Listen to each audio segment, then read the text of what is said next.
recognize and center these two. They are history makers, but also, you know, it's been alluded to before. There are a lot of people who run for office and they talk about it. These two women are about it. Yeah. They are about that life. When COVID hit, Karina Reyes, she's a registered nurse. Yeah. She not only was doing her work as an assemblywoman, but she was picking up shifts at the hospital.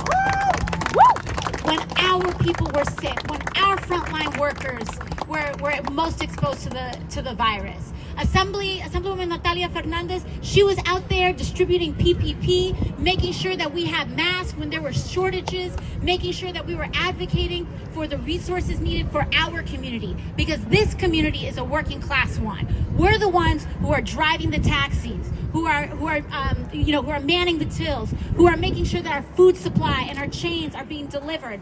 All of it, that's our community. And these two women on the state level have championed historic, transformational legislation and investments for us. They established at first the $2 billion plus excluded workers fund for our mixed status and undocumented family members.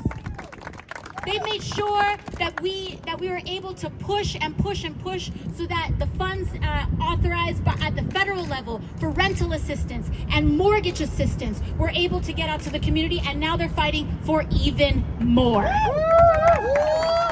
It's so important that we have folks at every level, because at the federal level, we are pushing for really big, ambitious things. But federal legislation is big, but it can also be kind of slow sometimes, right? Some of the most immediate things we can do are on the city and state level, are at the elections that sometimes people most easily overlook, but can most rapidly impact their lives. And so when we're collecting petitions today, and I'll get a little bit more into what that means, but when we collect these petitions today, it's not just my name on it, their names are on it too. Because we need to fight for change at every single level, local, city, state, and federal. And that's what movement politics are all about. I want to thank our unions and our labor and our groups for coming out here. I know we've got our Postal Workers Union out here. We've got the Teamsters. We've got 32BJ. Local 79. Pardon? Local 79. We also have Asal that's out here, our Bengali brothers and sisters and South Asian brothers and sisters out here making sure that we're organizing, registering, getting people up and out. We've got our revolution, and this is really how change happens. This right here is how change happens. Just this morning, I met up because the first unionizing Starbucks in Queens is in our district. We share our communities out there. And around January of last year, we were at Hunts Point right here with Danny Kane, and we were fighting for a better contract for all of our workers out there. And they tried to shut it down. But we showed that not only can we stand on the line with workers that are already there, but we can bring a whole lot of people with us. And we made that picket line a party, didn't we, Dan? People were out there having pizza, showing up, making sure that we were supporting our workers on the picket line. And there were real lessons that happened from that. And those workers who are unionizing that Starbucks, they're young, like 19, 20, 21 years old. Because they saw the example that was set for us. They know that we stand on the shoulders of all these folks who have done this work last year and the year before and the year before that. And that's what this work is really about. You know, sometimes people say, I vote for somebody and I don't know what happens. It's like they disappear. I want to remind you all, we just talked about some of the things that we did on the state level. I want to talk to you about some of the stuff that we've been able to accomplish right here, even from our federal seat. We've got our Postal Workers Union here. We've got our postal workers that are supporting us here today. In the last 2 years, we fought for, we made sure to I worked with our postal workers here, and we fought for one of the first ever postal banking pilot programs right here in the Bronx, so that you don't have to just mail something out there, but you can cash a check without getting fleeced by a cash checking. You don't have to get charged 5, 10, 20%, whatever that may be. And so we were able to secure that right here in the Bronx. 2 weeks ago, with everything that's going on with public safety in our city, we've been working with our folks at Jacobi Medical Center, Jacobi Hospital. And our workers and our community organizers developed a system out at Jacobi where any person who gets admitted with an incidence of violence, a stab wound, a gunshot wound, domestic violence, automatically gets enrolled in our violence interruption program. Yeah. So you don't just get an ER doctor to stitch you up. You also get a social worker, you get a mentor, you get people asking about your housing status, your employment, your mental health, your healthcare status. And you know what we've developed as a community out in Jacobi Medical Center? That the Stand Up to Violence program, that violence interruption program, reduces reoccurrence of crime by over 50%. More effective than any policing tactic that we have at reducing reoccurrence of crime. So 2 weeks ago, I brought this to the federal level. I brought this to the federal level. I was talking to my colleagues and I said, you all need to understand that what's happening here is transformative. We've never been able to find an intervention like this before that's this effective. But the problem right now is that it's not big enough. It's not invested in enough.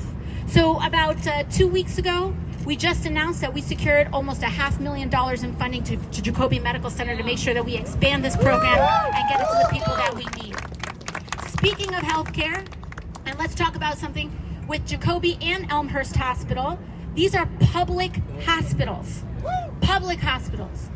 With a public hospital, they will never turn you away based on your insurance status, on your documentation status, on your income. They will never say go somewhere else because you don't have insurance. They'll say no matter who you are, we are here to treat you and we're here to do everything we can to make sure that you don't get buried in medical debt.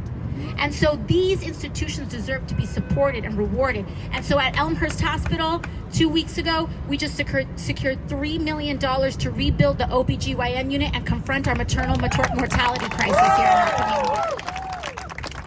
We're going to expand that. And then that little bit of money then got compounded on the city and state level. And then we got another $14 million to build a whole new women's pavilion from prepubescent care all the way to end of life, including gender affirming and HRT therapy for our LGBT brothers and sisters. These are the things that are possible when we organize and demand more of our government and our representation.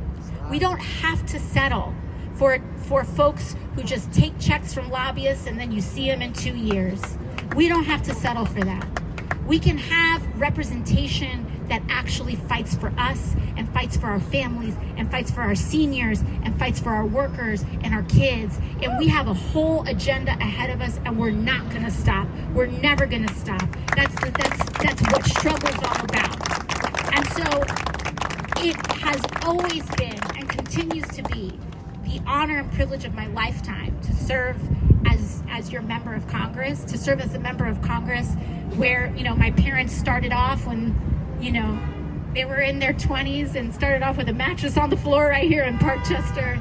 And it really is, I really do believe that it's only in a place like here, not just the United States, not just New York City, but also in the Bronx, where a story like that is possible. And so I want to thank you all. What we're doing today, we're collecting signatures to get on the ballot. And every year, if you or your child or anybody ever wants to run for office, the thing you got to do to get on the ballot is collect a certain amount of signatures. So that's what we're doing here today. We're collecting signatures not just so that I can run for re-election, but so that our assemblywomen can run for re-election as well. But I want you all to know that it's a little bit more than that.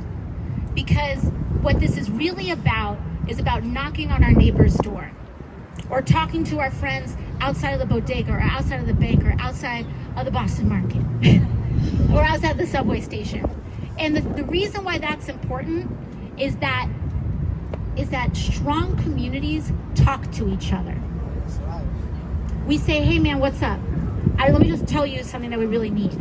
And so today is about collecting signatures. But tomorrow you may be knocking on your neighbor's door asking them to join a tenants union. Or the day after that, It may be about organizing to make sure that we fight for more resources for our schools. Or the day after that, it may be because like what happened right after COVID, I knocked on the doors of my building to figure out where our seniors were and see if we could get the young people to go to the grocery store for them so that they didn't have to be exposed to needless risk. That's community. You don't even need to pass a law to do that, right?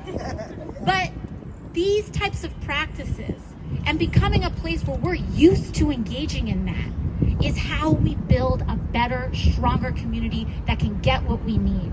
And so I want to thank you all for doing that. This is a baby step. This is a practice in doing that. But, think of this as just one of many steps necessary to really improve all of our lives. So I thank you all so very much. And let's get to it. Let's get some signatures.